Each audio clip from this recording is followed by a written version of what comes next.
स्वागत है दोस्तों एक बार पुनः आपका हमारे YouTube channel online coaching by doctor Sudhir sir में। दोस्तों जैसा कि इन दिनों आप देख रहे हैं हमारे चैनल पर लगातार गवर्नमेंट डिग्री कॉलेज के प्रिपरेशन संबंधित बातें की जा रही हैं। क्वालिटेटिव प्रश्न लगातार आपको प्रोवाइड किए जा रहे हैं। जो हमसे जुड़े हुए लोग हैं, जो हमारे बैच को ज्वाइन किए हैं, वे उन सारे पीडीएफ और सारे मटेरियल्स को भी प्राप्त कर रहे हैं। जो यूट्यूब व्यूअर्स हैं वे भी इसका बेनिफिट ले रहे हैं और अपनी तैयारी को मुकम्मल दिशा प्रदान कर रहे हैं। जैसा कि आप जानते हैं परीक्षा 15 मार्च 2022 को कंडक्ट होने वाली है। समय बहुत कम है। आइए अपनी तैयारी को परखिए और परखने का माध्यम मैंने यहाँ पर आपके लिए रखा है टेस्ट सीरीज, और वह भी बाइलिंगुअल है। आप उसमें पार्टिसिपेट करें, अपने आंसर दें और लास्टली मैं इसका सही आंसर आपको बताऊंगा। चलिए शुरुआत करते हैं। स्टार्ट क्विज दबाते ही प्रक्रिया शुरू हो जाएगी। थोड़ी फॉर्मेलिटी फिलअप करनी होगी और ये फॉर्मेलिटी है, यहाँ पे नाम फिलअप करना है, उसके बाद अपना ईमेल आईडी देना है, साथ ही साथ फिर आपको अपने फ़ोन नंबर देने हैं। इसके बाद स्टार्ट बटन दबाते ही यह क्विज स्टार्ट हो जाएगा और उसके बाद फिर आप इसमें पार्टिसिपेट करेंगे। तो आइए देखते हैं। ये प्रक्रिया मैं पूरी कर रहा हूं और इसको पूरी करने के बाद ही जो है आपको इस क्विज में पार्टिसिपेट करना है। और ये प्रक्रिया पूरी हो गई है और इसके दबाते ही ये क्विज स्टार्ट हो जाएगा। देखिए स्टार्ट क्विज दबाते हैं, क्विज स्टार्ट हो गया, समय शुरू हो गया। 30 मिनट मैंने रखा है इसके लिए आपका, और वह शुरुआत हो चुकी है। और पहला प्रश्न आप देखें, किस देश ने सितंबर 2021 में विश्व के सबसे बड़े कार्बन कैप्चर संयंत्र को स्थापित किया है? दोस्तों यह प्रश्न आप देखें करंट अफेयर्स का है, और करंट अफेयर्स का यह प्रश्न बड़ा ही महत्वपूर्ण है। वर्तमान में एनवायरमेंटल पॉइंट ऑफ व्यू से, current environmental point of view से भी इसका सही जवाब अपने स्तर पर दें। मुझे लग रहा है इसका जो सही जवाब है वह है आइसलैंड, क्योंकि आइसलैंड में लार्जेस्ट प्लांट डिजाइन किया गया है जो कार्बन डाइऑक्साइड को कैप्चर करेगा, और इसकी जो सक करने की जो क्षमता है वह करीब 1 साल में 4000 टन कार्बन डाइऑक्साइड को यह सक करेगा। तो यहाँ पे आइसलैंड इसका सही जवाब हुआ। बढ़ेंगे दूसरे प्रश्न की तरफ, और दूसरा प्रश्न देखिए पर्सनालिटी से भी हो सकता है। करंट अफेयर के साथ साथ यह कह रहा है कि अदिति माहेश्वरी 20 ईयर्स यह बालिका है, which country appointed a girl from Rajasthan as the high commissioner for a day. यह किसको यह नियुक्त किया गया था हाई कमिश्नर, किस उच्चायुक्त के द्वारा? तो यह ब्रिटिश उच्चायुक्त को के द्वारा इसको नियुक्त किया गया था एक दिन के लिए इस बच्ची को। और ये अदिति माहेश्वरी ये चित्तौड़गढ़ राजस्थान की रहने वाली हैं, और इन्होंने अपनी एजुकेशन मिरांडा हाउस दिल्ली से किया है। आइए बढ़ते हैं अगले प्रश्न की तरफ, और अगला प्रश्न आप देखें। तीसरा प्रश्न जो मैंने संकलित किया है आपके लिए, वह कह रहा है, बहुत ही महत्वपूर्ण प्रश्न है और हो सकता है कि यह प्रश्न आपको परीक्षा में निश्चित तौर पर मिले। अंडर 17 महिला फुटबॉल विश्व कप जिसका आयोजन 2022 में भारत में होने वाला है। एक प्रश्न आपको मिल गया, अंडर 17 कहाँ होने वाला है? 2022 में भारत में होने वाला है।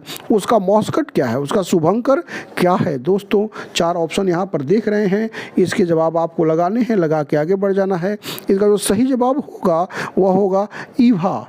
ईवा इसका सही जवाब है। ऑफिशियल मॉस्कट जो है ईवा, फीफा अंडर 17 जो ईवा है, जिसे कि हम एशियाटिक लॉयंस के नाम से जानते हैं। तो ईवा इसका सही जवाब हुआ। बढ़ेंगे अगले प्रश्न की तरफ, और अगला प्रश्न भी बहुत महत्वपूर्ण है। ऑक्सफोर्ड लैंग्वेज ने 2021 के लिए किसे वर्ड ऑफ द ईयर चुना है?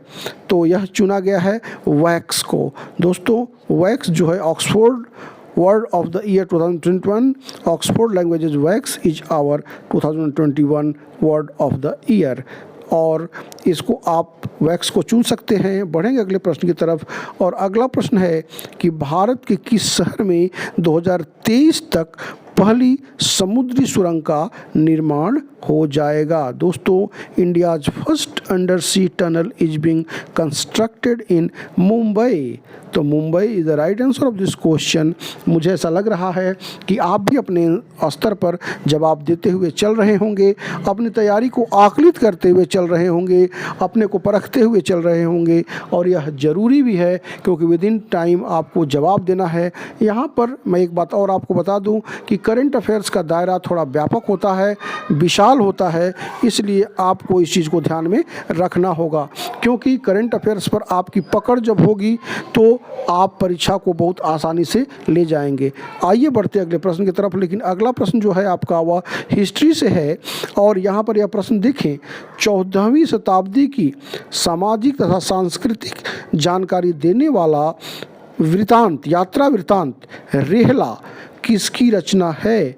दोस्तों, बड़ा ही महत्वपूर्ण प्रश्न है। हम आपको बता दें, द रेहला फॉर्मल टाइटल या मास्टरपीस यह किसके द्वारा रचा गया है? यह 14th सेंचुरी का, तो यह रचा गया है इब्न बतूता के द्वारा। इब्न बतूता ने इसकी रचना करी थी, अपने यात्रा वृत्तांत को उन्होंने वर्णित किया था। इसको आप जरूर से अपने दिमाग में रखिएगा। अगला प्रश्न देखें, अगला प्रश्न जो है वह बड़ा ही इम्पोर्टेंट है और भारतीय परंपरा का, भारतीय विरासत का की थाती है। Which Indian sage is considered the father of atomism, यानी परमाणुवाद का जनक किसे माना गया है? किस भारतीय मनीषी को? जैसा कि आप जानते हैं, आधुनिक युग में किसी भी आविष्कार का इन्वेंशन का श्रेय जो है यूरोपियन कंट्रीज ले लेते हैं, पश्चिमी भारत के लोग पश्चिमी विश्व के लोग ले लेते हैं, पश्चिमी यूरोप के लोग ले लेते हैं। लेकिन हम आपको बता दें कि एटॉमिज्म के जो फादर रहे हैं उनको हम कनाद के रूप में जानते हैं। कनाद इसका सही जवाब है। दोस्तों, बढ़ेंगे हम अगले प्रश्न की तरफ, और अगला प्रश्न आप यहाँ पर देखें जो कि समर्पित है एक बार पुनः किसके लिए? इतिहास के लिए। और यहाँ पे कह रहा है कि local self government is considered to be the most important feature of which dynasty? The correct answer is, आप अपने स्तर पर जवाब देते चलिएगा, और जो सही जवाब है वह है Chola dynasty. Chola dynasty was widely known for local self government, और यहाँ पे चोला डायनेस्टी के साथ आप जा सकते हैं। अगला प्रश्न देखें एक बार पुनः, बहुत ही महत्वपूर्ण है, और वह कह रहा है कि in which hands was the leadership of a group of 40 slave chieftains called Chargan. अब यहाँ पर आप देखें कि 40 गुलाम सरदारों का समूह जिस चरगान कहा जाता था का नेतृत्व किसके हाथ में था? सल्तनत काल्स की बात की जा रही है, और इसमें Iltutmish organise a group of corps of 40 selected अमीर्स हु वर ओनली सेल्फ। तो यह मुख्य रूप से क्या थे? गुलाम थे। उनको उसने एक समूह के रूप में नियुक्त किया था अपनी सुरक्षा के लिए, जिसे बाद में बलवन ने समाप्त कर दिया था। अगले प्रश्न की तरफ आप बढ़ते हैं, और अगला प्रश्न आप देखें बड़ा ही महत्वपूर्ण है। यहाँ पर यह स्टेटमेंट है कि जो अंग्रेजों के संदर्भ में कहा गया है कि मैं उनकी स्थल शक्ति को तो नष्ट कर सकता हूं, परंतु समुद्र को नहीं सुखा सकता। दोस्तों, यह बात किसके बारे में कही गई है? अंग्रेजों के संदर्भ में कही गई है। यह बात कही है किसने? तो यह कही है हैदर अली ने। मैसूर का जो शासक था हैदर अली, जो कि पिता था टीपू सुल्तान का, जिसने अंग्रेज़ों संघर्ष किया, यद्यपि उसको हार मिली थी, तो हैदर अली ने इस बात को कहा था। बढ़ेंगे अगले प्रश्न की तरफ, और अगला प्रश्न आप देखें जो कि वर्ल्ड ज्योग्राफी से है, एस्ट्रोनॉमी से है। पृथ्वी के अलावा एकमात्र ग्रह जिस पर जीवन की संभावना व्यक्त की जाती है, the only planet other than earth on which the possibility of life is expressed. तो यह संभावना व्यक्त की जा सकती है, एकमात्र जो ग्रह है वह है मंगल ग्रह, यानी कि मार्स पर यह संभावना व्यक्त की जा सकती है। दोस्तों, वहाँ पे कुछ पानी के जो स्रोत मिले हैं, जो संभावनाएं व्यक्त की गई है, उसके आधार पर वहाँ पर जीवन की संभावनाओं को देखा जा सकता है, यद्यपि उस पर अभी रिसर्च चल रहा है। बढ़ेंगे अगले प्रश्न की तरफ, और बढ़ते हुए हम आ गए 12वें प्रश्न की तरफ। समय बहुत तेज़ी से बीत रहा है, लिहाजा हम बहुत ज़्यादा एक्सप्लेन नहीं कर सकते। और यहाँ पर देखें, यह प्रश्न कह रहा है कि 24 जो पैरेलल है वह किस दो देशों के बीच में है? 24 पैरेलल्स की बात जब भी आती है, सर क्रिक लाइन की बात आती है, रन ऑफ कच्छ की बात आती है, और यह भारत और पाकिस्तान के बीच में है, जिसको कि पाकिस्तान मानने से बार बार इनकार करता है। भारत और पाकिस्तान इसका सही जवाब हुआ। 13वें प्रश्न को देखें। 13वां प्रश्न जो है कह रहा है कि पेरियार वन्य जीव अभयारण्य प्रसिद्ध है। दोस्तों, यद्यपि पेरियार जो वन्य जीव अभयारण्य है यह मुख्य रूप से प्रसिद्ध है किसके लिए? तो यह प्रसिद्ध है एलिफेंट के लिए, लेकिन इसको हम बाघों के लिए भी मानते हैं। तो नॉर्मली टाइगर रिजर्व के रूप में ही हम इसको शुमार करते हैं। केरला में स्थित है।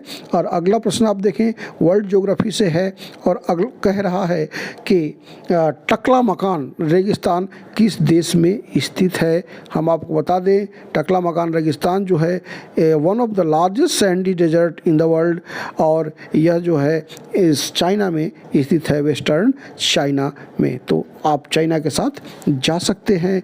अगला प्रश्न आप देखें, बहुत महत्वपूर्ण है और इससे कई बार प्रश्न आ चुके हैं। यह है सामरिक दृष्टि से महत्वपूर्ण डिएगो गार्सिया द्वीप कहाँ स्थित है? Where is the strategically important Diego Garcia island located? हम आपको बता दें कि Diego Garcia is an island of the British Indian Ocean territory, और ये इस पर कैप्चर किसका है? तो इस पर कैप्चर वर्तमान में यूनाइटेड किंगडम का है, और यह चैगोस आर्कोपिलागो का हिस्सा है, जिसमें कि 60 स्मॉल आइलैंड्स हैं। तो आप हिंद महासागर के साथ आसानी से जा सकते हैं। दोस्तों, 15 प्रश्न की समाप्ति हो चुकी है। जैसा कि आप देख रहे हैं, लगातार मैंने प्रैक्टिस सेट में भी और टेस्ट सीरीज में भी उन सारे यूनिट से प्रश्नों को कवर करने का प्रयास किया है जो बहुत ही महत्वपूर्ण है। जैसा कि आप यूपीएससी के दौरान आपने देखा था कि मैंने क्वालिटेटिव प्रश्नों का चयन किया, और आमूल-चूल परिवर्तन के बावजूद भी हमारे सेट से कमोबेश 20 क्वेश्चंस हर एक उसमें आते रहे, और इसमें भी हमने प्रयास किया है। यद्यपि आयोग जो है वह एक मानक संस्था है और इसके प्रश्नों का एक्सपेक्टेशन करना बहुत ही मुश्किल है, फिर भी हम प्रयास कर रहे हैं लगातार कि आपको अच्छे से अच्छे क्वालिटेटिव प्रश्नों को बाईलैंग्वेजली उपलब्ध कराया जा सके। मैंने बार बार आपसे कहा है कि अगर आपकी तैयारी सही दिशा में चल रही है, सो फार सो गुड। अगर आपको लगता है कि आपको इन सारे पीडीएफ्स की आवश्यकता है, टेस्ट सीरीज की आवश्यकता है, नोट्स की आवश्यकता है जो मेरे द्वारा प्रोवाइड की जा रही है, तो आप हमसे जुड़ करके बड़े ही न्यूनतम राशि पर वो सारी चीज़ें प्राप्त कर सकते हैं। आइए बढ़ते हैं अगले प्रश्न की तरफ। अगला प्रश्न देखें, from which year the election commission was made a 3 member commission? यद्यपि प्रारंभ से जो निर्वाचन आयोग था, जिसको कि आर्टिकल 324 में वर्णित किया गया है, 1 सदस्यीय था, लेकिन इसको 3 सदस्यीय कब बनाया गया? तो इसको बनाया गया 1989 में। सी इसका सही जवाब हुआ। दोस्तों, बढ़ते हुए हम आगे बढ़ेंगे अगले प्रश्न की तरफ, और अगला प्रश्न आप देखें। अगला प्रश्न जो है संबंधित है किससे? भारतीय संविधान के 42वें संशोधन द्वारा 1976 में मौलिक कर्तव्यों को किस समिति की अनुशंसा पर जोड़ा गया? दोस्तों, यह जोड़ा गया 52, ये जो जोड़ा गया स्वर्ण सिंह समिति के सलाह पर इसको जोड़ा गया, फंडामेंटल ड्यूटीज को, जो कि 42 अमेंडमेंट 1976 में हुआ था उसके द्वारा। और जब 42 अमेंडमेंट की बात आएगी तो आपके जहन में यह भी आएगा कि इस अमेंडमेंट को हम मिनी संविधान के तौर पर भी जानते हैं। बढ़ेंगे अगले प्रश्न की तरफ, और अगला प्रश्न देखें, कह रहा है कि central research institute for dryland agriculture संस्थान कहाँ पर स्थित है? तो यह स्थित है हैदराबाद में। हैदराबाद में यह संस्थान स्थित है, इसको आप अपने जहन में अवश्य रखिएगा। अगला प्रश्न देखें, बड़ा ही महत्वपूर्ण है, और यह है कि who among the following has the right to speak in both the houses of parliament, to participate in other proceedings, and to be a member of any parliamentary committee but not to vote in them। यह कह रहा है कि participate कर सकता है, बोल भी सकता है, लेकिन वोट देने का अधिकार इनमें से किसको नहीं है। यहाँ पे चारों जो देख रहे हैं आप, चारों जो पोस्ट हैं वो बहुत ही महत्वपूर्ण है, लेकिन इसमें से किसको यह अधिकार प्राप्त नहीं है कि वह वोट न दे सके? तो यह है आर्टिकल आर्टिकल 88 में, भारतीय संविधान के आर्टिकल 88 में वर्णित है, और वह है अटॉर्नी जनरल। भारत के महान न्यायवादी को यह अधिकार तो है कि वह पार्टिसिपेट करें, बोले, लेकिन वोट वो नहीं दे सकते। महान न्यायवादी अटॉर्नी जनरल ऑफ इंडिया के साथ आप जा सकते हैं। डी इसका सही जवाब है। मुझे ऐसा लगता है कि आप भी अपने स्तर पर मूल्यांकन कर रहे होंगे, अपने आप को आकलित कर रहे होंगे, क्योंकि प्रश्नों का लेवल कठिन होता है और आपको उस कठिन लेवल पर ही अपने आप को क्वालिफाई करना है। जैसा कि आप जानते हैं, आपका सिलेक्शन इस एग्जाम से नहीं होता, लेकिन क्वालिफाई करने के बाद ही आप इंटरव्यू के लिए एलिजिबल माने जाते हैं। आइए देखते हैं अगले प्रश्न को। और अगला प्रश्न देखिए, when was the minimum support price MSP first introduced in India. दोस्तों, एमएसपी की बात अभी आप देख रहे थे, किसान आंदोलन के दौरान कितनी बार की गई और एमएसपी को लेकर इस आंदोलन का यह मुख्य मुद्दा भी रहा। लेकिन यह कह रहा है कि पहली बार कब यह इसकी शुरुआत हुई। दोस्तों, यह पहली बार minimum support price was introduced first by the centre in 1966-67। तो 1966-67 इसका सही जवाब हुआ। अगला प्रश्न देखें, बढ़ते हुए हम आ गए कहाँ पे, तो हम आ गए साइंस की तरफ। जैसा कि आप जानते हैं, इसमें आपको साइंस भी है, एलिमेंट्री मैथमेटिक्स भी है, जियोग्राफी भी है, जियोग्राफी ऑफ वर्ल्ड भी है, geography of India, Indian polity, Indian economy, Indian history, total Indian history with national movement और करंट इवेंट्स। तो इसमें साइंस के प्रश्न को देखें, दूध से मक्खन निकालने की मशीन किस सिद्धांत पर कार्य करती है। On what principle does the milk butter extracting machine works. तो यह करती है किस पे, तो यह करती है सेंट्रीफ्यूगल फोर्स पे यह करती है, यानी कि centrifugal milk separated machine has conical discs. तो यह जो है आप जा सकते हैं ए के साथ, सेंट्रीफ्यूगल फोर्स सही जवाब हुआ। अगला प्रश्न आप देखें कि बीसीजी टीके का प्रयोग किसके विरुद्ध प्रतिरक्षा में होता है। दोस्तों, यह जो है प्रयोग होता है ट्यूबरकुलोसिस के लिए, तपेदिक के लिए आप इसके साथ जा सकते हैं, ट्यूबरकुलोसिस के साथ जा सकते हैं। बी इसका सही जवाब हुआ। अगला प्रश्न आप देखें, ओजोन का रासायनिक सूत्र क्या है। जब भी ओजोन की बात आएगी आप समझ लें, यह ऑक्सीजन के 3 एटम्स जब मिलते हैं, जिसको कि हम O3 कहते हैं, तो आप O3 यानी बी के साथ जा सकते हैं। और ओजोन की जब बात आएगी तो समताप मंडल की बात आएगी, उस लेयर में ओजोन लेयर मिलता है और यह किसको रोकता है, अल्ट्रावायलेटिक रेज को रोकता है। साथ ही साथ यह इसको किस उससे मापते हैं, तो डॉप्सन स्केल से मापते हैं। इन सारी चीज़ों को आप अपने जहन में अवश्य रखिएगा। अगला प्रश्न आप देखें, 24वां क्वेश्चन, निम्नलिखित में किस विद्युतीय चुंबकीय तरंग की तरंग दैर्घ्य सबसे कम होती है। दोस्तों, यह जो वेव्स है, इसमें सबसे जो 4 वेव दिए हुए हैं, गामा रेज जो होती है, यह सबसे कम इसका वेवलेंथ होता है, जबकि रेडियो वेवलेंथ लॉन्गेस्ट वेवलेंथ होता है। Gamma rays have the shortest wavelength. तो गामा रेज आप कह सकते हैं तरंग दैर्घ्य सबसे कम होती है। तो अब बढ़ेंगे हम 25वें प्रश्न की तरफ, और 25वां प्रश्न कह रहा है कि घड़ी के स्प्रिंग में भंडारित ऊर्जा है, the energy stored in the clock spring is. तो यह है पोटेंशियल एनर्जी। पोटेंशियल एनर्जी होती है, the energy stored in the clock is in the form of elastic potential energy. तो आप पोटेंशियल एनर्जी के साथ जा सकते हैं, बी के साथ जा सकते हैं। और बढ़ते हुए हम आ गए किस प्रश्न की तरफ, और यह प्रश्न है मैथमेटिक्स का। और यहाँ पर आप देखें, यह कह रहा है कि एक पुस्तक में 300 पृष्ठ हैं, प्रत्येक पृष्ठ पर 10-10 शब्दों की 20 पंक्तियाँ हैं, पुस्तक में कुल कितने शब्द हैं। दोस्तों, अगर जब भी इस तरह का प्रश्न आएगा आपको कैलकुलेट करना पड़ेगा, और कैलकुलेट करने के बाद आपको जो आंसर आएगा इसको आप अपने आंसर पर कैलकुलेट करिएगा। इसका जो सही जवाब होगा 60,000 यानी कि बी होगा। और अब हम दूसरे प्रश्न की तरफ बढ़ेंगे। चूँकि यहाँ पे क्विज चल रही है, टेस्ट सीरीज चल रही है, लिहाजा हम इसको सॉल्व नहीं कर सकते। तो आप कैलकुलेट करिएगा। इसमें आपको यही ध्यान रखना होगा कि आपको जो 10 मिनट समय बचा हुआ है इसके कैलकुलेशन में लें। जब भी आप प्रश्न सॉल्व करें, आसान प्रश्नों को आसानी से सॉल्व कर दें। और मैथमेटिक्स में अगर समय लगता है तो उसको लें। और यहाँ पर यह देखें, एक घन को इस प्रकार से रंगना है कि साथ लगने वाली भुजाओं का रंग एक जैसा न हो। इसके लिए कम से कम कितने रंगों की आवश्यकता होगी? जो यहाँ पर उपलब्ध ऑप्शन है 3 इसका सही जवाब होगा। दोस्तों 3 के साथ आप जा सकते हैं। और अगला प्रश्न आप देखें, यहाँ पे कह रहा है कि प्रथम 25 प्राकृतिक संख्याओं का योग क्या है? दोस्तों यहाँ पर प्रथम 25 संख्याओं का जो योग होगा वह होगा 325। 325 is the right answer of this question. आप इसको कैलकुलेशन देख लें और उस हिसाब से इसको आप कैलकुलेट करके फाइंड आउट कर सकते हैं जब आपको मौका मिलेगा। यहाँ अगला प्रश्न आप देखें, कह रहा है 300 के 1/5 का 10% कितना होगा? यह होगा 6। दोस्तों 6 is the right answer of this question. 6 के साथ आप जा सकते हैं।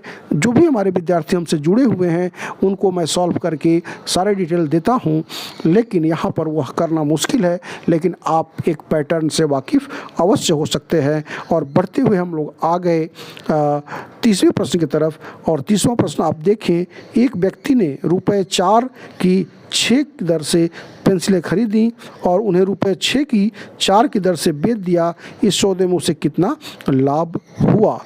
दोस्तों इस सौदे में उसे जो लाभ होगा वह होगा 125%। 125 के साथ आप जा सकते हैं। इसका कैलकुलेशन आप देख लें या आप अपने स्तर पर भी करें। आप ने इस पूरे टेस्ट सीरीज़ के दौरान पार्टिसिपेट किया। यहाँ पर मैं अब इसको सबमिट कर रहा हूँ और देखता हूँ कि क्या रिजल्ट रहता है। पुनः उपस्थित होऊंगा आप लोगों के बीच में। तब तक के लिए ढेर सारा धन्यवाद।